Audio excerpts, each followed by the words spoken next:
The room is already too hot when the first note dies. Not because of the lights, not because of the bodies pressed shoulder to shoulder in a club that was never built for this many people. It's hot because nobody knows what to do with what just happened. A guitar hangs in the air like a question that doesn't want an answer.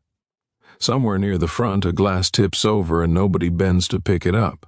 It hits the floor with a thin sound, almost polite. That tiny sound should have been enough to break the spell. It isn't.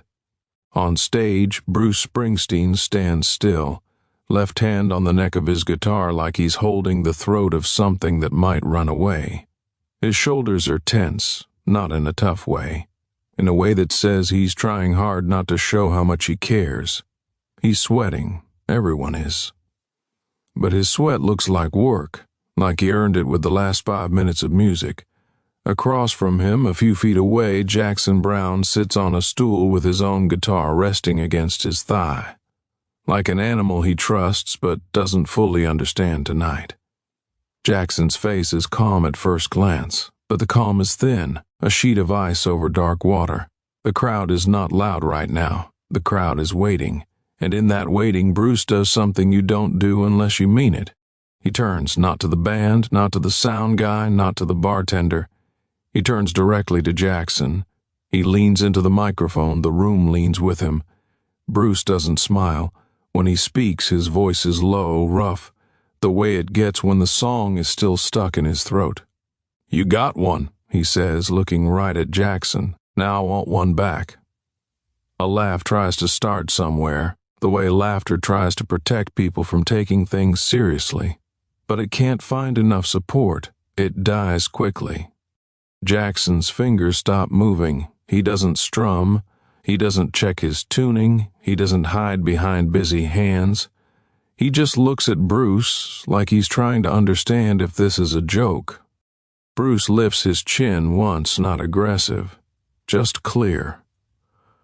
"Right here," Bruce adds, nodding toward the floor between them as if the stage is a boxing ring. "No running, no old stuff, something you haven't played." Now the room changes. People feel it in their stomachs. This isn't a jam anymore. This isn't two famous guys being friendly. This is a challenge. And the worst part is, it doesn't sound like an insult. It sounds like a dare from somebody who is afraid. Afraid of what? Nobody knows yet.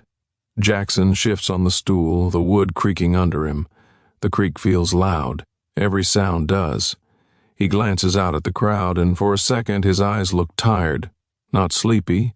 Tired like he's been carrying something heavy for a long time, and he's just now realizing there's nowhere to set it down. Bruce keeps his eyes on him, waiting. Not for applause, not for approval, just waiting. Outside it's late. The street is wet with old rain. Cars hiss by every so often, and their headlights flash through the narrow windows like distant cameras. Inside, cigarette smoke hangs in layers, catching the colored lights, making the whole room look underwater. The club smells like beer and sweat and warm wood. This place has seen fights. It has seen crying. It has seen people leaving together and people leaving alone. It has seen songs born and songs murdered. But tonight, something is different. Tonight, the eyes watching aren't just fans. They're witnesses. There are other musicians in the crowd, tucked into corners like shadows, producers with their arms crossed, pretending they're casual. People who will repeat whatever happens here like it's scripture. Somebody near the back whispers, "He really said that." Somebody else whispers, "Jackson's not going to do it." A woman with a red scarf tightens it around her neck, as if she's suddenly cold. On stage, Jackson clears his throat. He doesn't speak into the mic yet. He clears it like he's trying to make room inside himself. Bruce watches him with a kind of stillness that looks like patience, but might actually be pressure. Jackson finally leans forward, his mouth close to the microphone. His voice is gentle, almost quiet. "Bruce," he says, and just hearing them address each other by first name makes the room feel smaller. "What are we doing?" Bruce blinks once. His hands don't move. "We're doing what we do," Bruce says. "We're finding out what's real. A few people shift. Some like that line. Some don't." Jackson gives a short, breathless laugh that isn't happy. "You think this is the way to find out?" he asks. Bruce doesn't answer right away. He looks down at his guitar, then up at Jackson again. His eyes are bright, but not with joy, with something closer to hunger. "I heard you backstage," Bruce says, and his voice doesn't rise, but it cuts anyway. "I heard you say you don't write like that anymore." Jackson's jaw tightens. A murmur ripples through the crowd. Backstage talk, private talk, talk that was never meant to be out here. Jackson's fingers curl around his pick. He doesn't strum. "That's not what I said," Jackson replies, steady but sharper now. Bruce nods like he believes him, but keeps going anyway. "You said you don't do the fight songs anymore," Bruce says. "You said you're tired of being the guy who bleeds on the page for people who clap and then go home and forget your name." Jackson's eyes flicker. The crowd holds its breath. Bruce isn't yelling. That's what makes it worse. It feels like Bruce is holding up something Jackson tried to keep in his pocket. Jackson leans back slightly. His shoulders stiffen. He looks older in that moment, not because of age, but because of responsibility. The responsibility of being watched while you're trying to stay human. He speaks carefully. "People say things when they're tired," Jackson says. "People say things when they think they're safe." Bruce's face softens for a second, like he regrets it. Then it hardens again, not cruel. Determined. "I'm tired too," Bruce says. "I'm tired of writing the same song in a different shirt. I'm tired of the crowd telling me who I am. And tonight I need to hear something that isn't polished. Something that still has teeth." Jackson looks at him. Really looks. "And now finally you can see what this is. It isn't about who is better. It's about fear. Bruce is afraid that if he stops pushing, he'll disappear. Jackson is afraid that if he keeps pushing, he'll break. That's why this feels like a fight, even though nobody has raised their voice. Somewhere off to the side of the stage, the club owner stands with a towel over his shoulder, eyes wide. This wasn't on the schedule. This wasn't planned. This could ruin the night or make it legendary. The band behind Bruce is frozen, hands hovering near instruments like birds unsure whether to land. Jackson takes a long breath through his nose. He looks down at his guitar, then up at Bruce again. "I came here to play," Jackson says, "not to prove anything." Bruce leans in just a little. "Then don't prove," Bruce says. "Just play." Silence. It stretches. The crowd doesn't know whether to cheer or stay quiet. Nobody wants to be the first to break it. Jackson's foot taps once, slow, not nervous, thinking. His eyes scan the room again, and there's a look in them now that feels like a private grief, like he's seeing people as mouths to feed instead of hearts to move. He turns back to Bruce. "You want something new?" Jackson asks. Bruce nods once. Jackson's mouth tightens at the corner like he's tasting something bitter. "All right," Jackson says. "But if I do this, you don't get to laugh." Bruce's face shifts, a flicker of offense then understanding. "I won't laugh," Bruce says. Jackson adjusts the microphone so it's closer. He pulls the guitar up against his chest. He checks the tuning with 2 quick notes, soft and low. The sound is clean. Too clean, maybe. He looks down at his left hand as it finds a chord. His right hand hangs still, waiting. Then he says, not to the crowd, not to Bruce exactly, but to the air, "I had a friend." It's simple, plain, but it hits, because you can hear the truth in how he says it. Not dramatic, not decorated, just a fact he hasn't wanted to speak out loud. The room shifts closer again. Jackson's fingers begin to move, a slow pattern like footsteps late at night. "I had a friend," he repeats, "who used to call me when the city was asleep, not because he needed help, because he didn't want to be alone with the thoughts." Bruce's face changes. He looks down, then up again, listening now, not challenging. Jackson continues, and the melody is gentle, almost too gentle for the tension, but that's what makes it cruel. It's like telling a sad story in a whisper. My friend would say, "Write me something that makes it okay," and I would say I can't do that. I can only write what's true. A few people in the crowd blink hard. Somebody swallows loud enough to be heard. Jackson's voice stays steady, and he would laugh. Not mean, just tired. And he would say, "Then write the truth like it matters." Bruce's grip on his guitar loosens, like his hands finally remember they're allowed to breathe. Jackson's eyes stay down as he sings, like he can't afford to look at anyone yet. He keeps going. The song is about late calls, about driving with no destination, about watching your own reflection in the windshield at 2 a.m. and not recognizing the person staring back. It isn't flashy. It isn't clever in an obvious way. It's honest. And as it unfolds, you can feel what Jackson was protecting backstage. He wasn't saying he couldn't write fight songs anymore because he was lazy. He was saying he couldn't keep opening the same wound for strangers. Because wounds don't stay open politely. They bleed into your life. They stain everything. Jackson's voice cracks once, just a hair, and he doesn't cover it. He doesn't correct it. He lets it be part of the song. That's when the room realizes something important. Jackson isn't refusing to fight because he's weak. He's refusing because he's learned what fighting costs. The song reaches a line that lands like a hand on a shoulder, and when I finally wrote him something that felt like light, he didn't call again. The music doesn't stop, but the room does. Bruce's eyes lift to Jackson's face, and there's a softness there now that wasn't there before. It isn't pity, it's recognition. Jackson finishes the song without big drama. No soaring note, no big ending.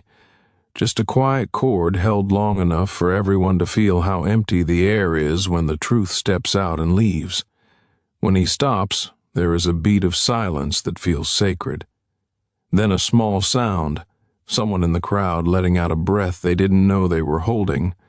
Applause starts slowly, like people are unsure if clapping would be disrespectful. Then it grows, not wild, not screaming, heavy applause, the kind that says, "We heard you, we're sorry, we don't know what to do with this, but we heard you."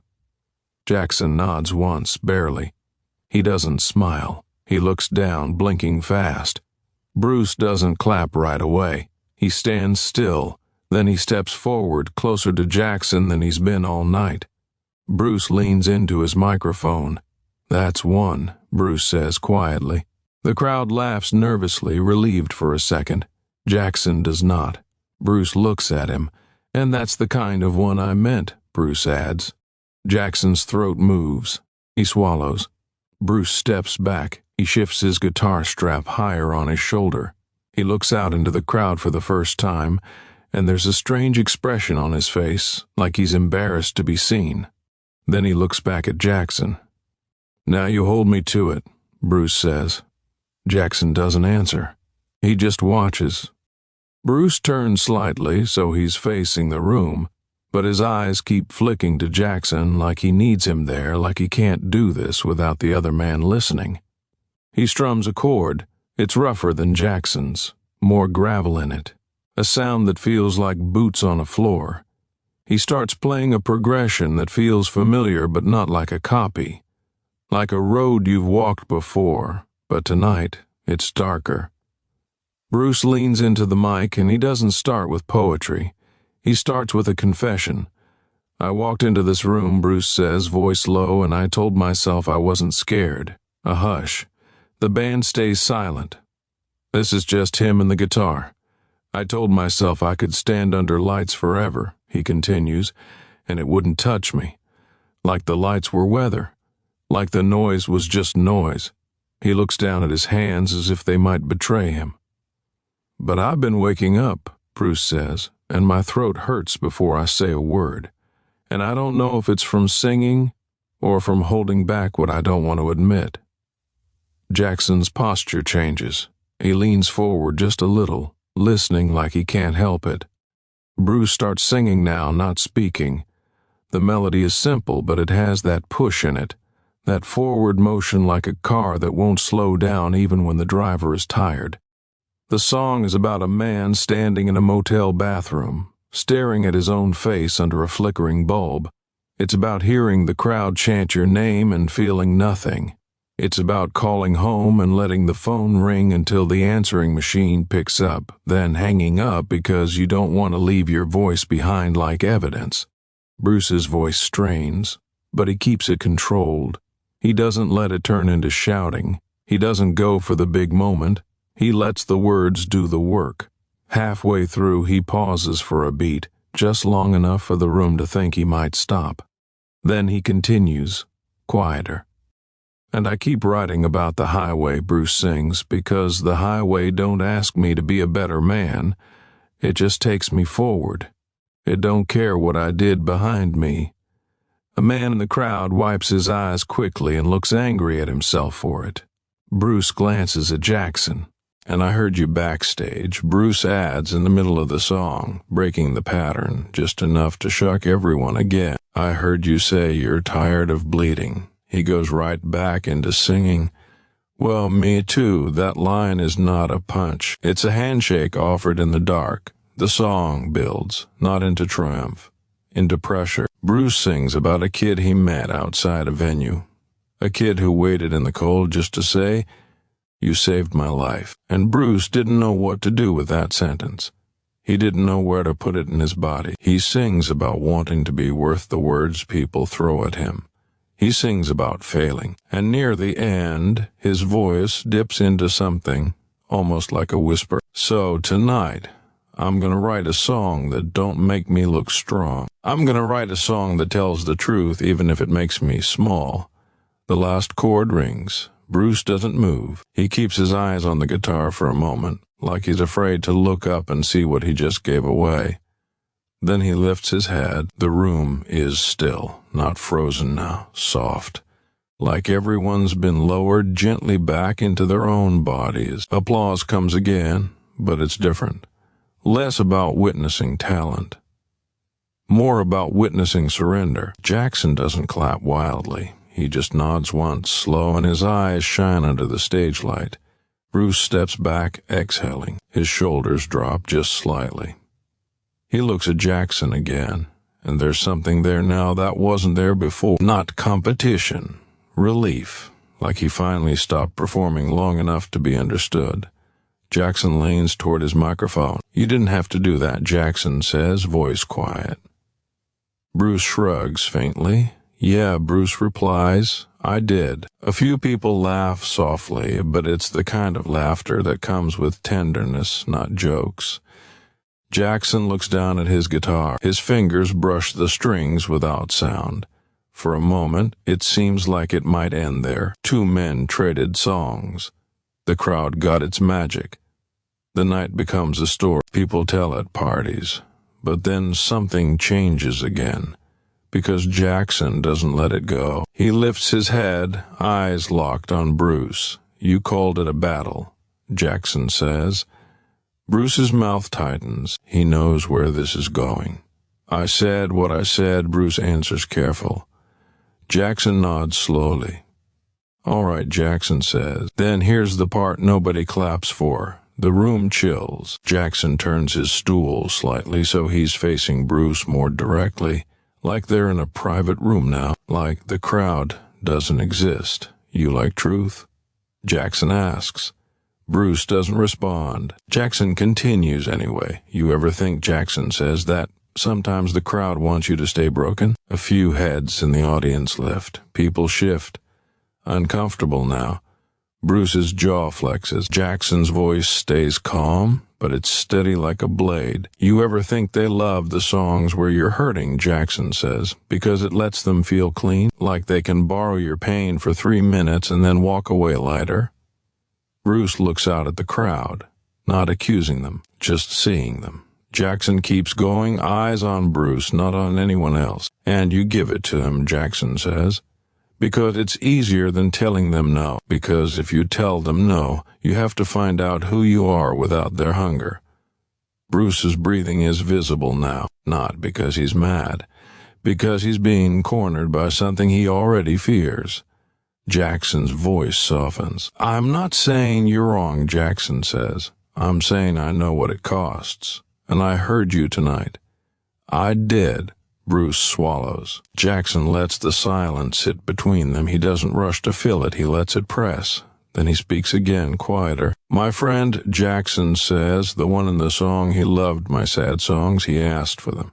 He needed them. And sometimes I wonder if he was asking me to stay in that place with him." Bruce's eyes flicker. He looks like he wants to reach out, but he doesn't. He stays where he is. Jackson nods to himself like admitting it hurts. "And I wonder," Jackson says, "if I stayed there too long because it made me feel useful." That line lands heavy, not because it's dramatic, because it's honest in a way people aren't used to hearing in public. The crowd doesn't know what to do. Someone's hand hovers mid-clap, then lowers. Bruce stares at Jackson, and for a second his face looks young. Not boyish. Young like a man who suddenly realizes he doesn't have the answers he pretended to have. Bruce leans toward his microphone. He speaks slowly. "I didn't challenge you," Bruce says, "because I think I'm better." Jackson watches him, waiting. Bruce continues. "I challenged you because I was scared you were done," Bruce admits. "And if you were done, then maybe it meant the rest of us could be done too. Maybe it meant the fire goes out, and I don't know what I am without it." His voice breaks slightly on the last word. He doesn't cover it. Jackson's eyes soften. The room feels like it's holding a fragile thing between its hands. Bruce looks down, then back up. "And yeah," Bruce adds, "maybe the crowd wants you broken sometimes." Maybe they do. Few people look away guilty. Others look hurt, like they don't want that to be true. Bruce raises a hand slightly, not accusing. "But I don't think most of them know it," Bruce says. "I think they just want to feel less alone, and they don't know how to ask for it without taking." Jackson's shoulders release a fraction. Bruce's voice lowers. "And maybe we don't know how to give without losing ourselves," he says. A long silence. "This is the point of no return," not in a dramatic way, in a human way. Because once you say those things out loud, you can't pretend anymore. You can't go back to the version of the night where it was just two famous guys trading songs. Now it's two men confessing what the job does to your insides. Jackson looks at Bruce for a long time. His mouth opens slightly, as if he might say something, then closes. He looks down at his guitar. Then he does something that shocks everyone more than the challenge did. He sets the guitar carefully on the floor, not tossing it, not making a show, carefully like it matters. He stands up from the stool, and the stool scrapes against the stage. The sound is loud in the hush. Jackson walks to the microphone with empty hands. No instrument, no armor. He leans in. "I'm not going to play another song," Jackson says, calm. A gasp, a ripple. People shift, confused, some disappointed, some stunned. Bruce looks at him, surprised. Jackson keeps going. "I'm going to say something," he says, "and it's going to be ugly, not dramatic, just ugly." He pauses. His eyes move through the room, but he doesn't linger on anyone. He doesn't try to win them. "I've written songs," Jackson says, "that people held on to like rope, and I'm grateful. I am." He breathes in. "But I've also written songs," he continues, "that made people think they knew me, like I belonged to them, like my sadness was public property. And I let that happen." Bruce's face tightens, not in anger, in understanding. Jackson's voice stays level. "And there were nights," Jackson admits, "where I walked off stage and I didn't want to be touched. Not because I hate people, because I was empty." He glances at Bruce. "And you," Jackson says, "you come in here and you call it a battle." Bruce doesn't flinch. Jackson nods once. "Maybe you needed that," Jackson says. "Maybe you needed to feel your teeth again." Bruce's eyes lower. Jackson's voice softens, almost kind. But if we're going to call it a battle, Jackson says, then let's tell the truth. The battle isn't you against me. He pauses. The room is so quiet you can hear the hum of the lights. The battle is you against what they want from you, Jackson says, and me against what I want from myself. Bruce closes his eyes for a second. Jackson looks down at the guitar, on the floor, then back up. I don't know how to win that, Jackson says. I just know I don't want to lose it by pretending I'm fine. He steps back from the mic, and for a second he looks like he might sit down again, but he doesn't. Instead, he reaches down, picks up the guitar, and holds it again, but he doesn't play. He just stands there, breathing. Bruce looks at him, and the challenge in Bruce's posture is gone now. In its place is something quieter. Respect, not for talent, for the bravery of stopping. Bruce leans forward to his microphone. Then maybe we don't finish it like a battle, Bruce says. Jackson looks at him, eyes tired. How do we finish it? Jackson asks. Bruce thinks. And you can see him thinking. Not performing thought. Real thought. He looks out at the crowd, then back at Jackson. We finish it like men, Bruce says, not like legends. A small sound runs through the room, someone exhaling like they have been forgiven for expecting a show. Bruce shifts his guitar, then does something simple. He steps closer to Jackson, not into his space, just closer. He starts playing a quiet chord progression, soft.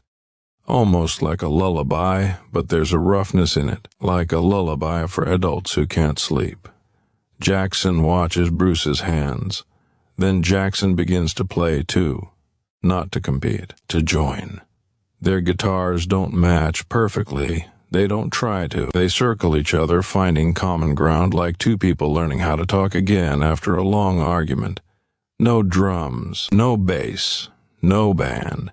Just two men, two guitars, and a room full of people who suddenly understand they're not entitled to anything. Bruce leans into the mic and starts to sing, but not a finished song. More like a thread. Jackson adds a harmony, barely audible at first. The words are simple. About going home. About looking someone in the eye. About saying I'm sorry without asking to be excused. The crowd doesn't clap. They don't want to interrupt. Some people cry quietly, hiding it behind their hands, not because the song is manipulative, but because it's plain and true in a way that makes you feel exposed. As the music continues, something shifts in the room, and you can feel it without anyone saying it. The opposing force tonight was never Jackson. It was never Bruce. It was the pressure. The expectation, the hunger of strangers, the pride of artists, the fear of being ordinary once the lights go out. And in this moment, those things don't disappear, but they quiet down, like a dog that finally stops barking because someone sat down beside it. The song ends not with a big chord, but with both of them letting the sound fade. Bruce's hand lifts off the strings. Jackson's follows, silence returns, and it is not empty, it is full. Bruce looks out into the crowd, then back at Jackson. His eyes are wet, but he doesn't wipe them. He doesn't make a face. Jackson nods once, as if to say, that's enough. The applause that comes now is not explosive. It's not the roar of victory. It's the sound of a room acknowledging something it can't fully name. People stand, but slowly, like they're standing for a funeral, not a show. Like they're standing because sitting feels wrong after what they just witnessed. Bruce steps away from the mic first. He lowers his guitar like it suddenly weighs more. Jackson reaches out, and for a moment, it looks like he might shake Bruce's hand. Instead, he touches Bruce lightly on the shoulder.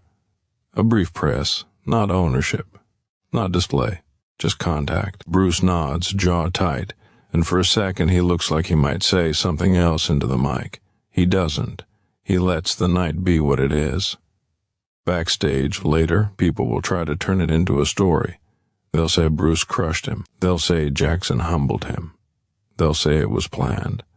They'll say it was a stunt. But the people in the room, The ones close enough to see the shaking hands, the swallowed words, the way both men avoided looking too long at the crowd. Those people will carry a different memory. They'll remember the moment the guitars stopped being weapons. They'll remember the moment someone refused to keep bleeding on command. They'll remember the moment someone admitted he was scared. Outside, the wet street will still be wet. The cars will still hiss by.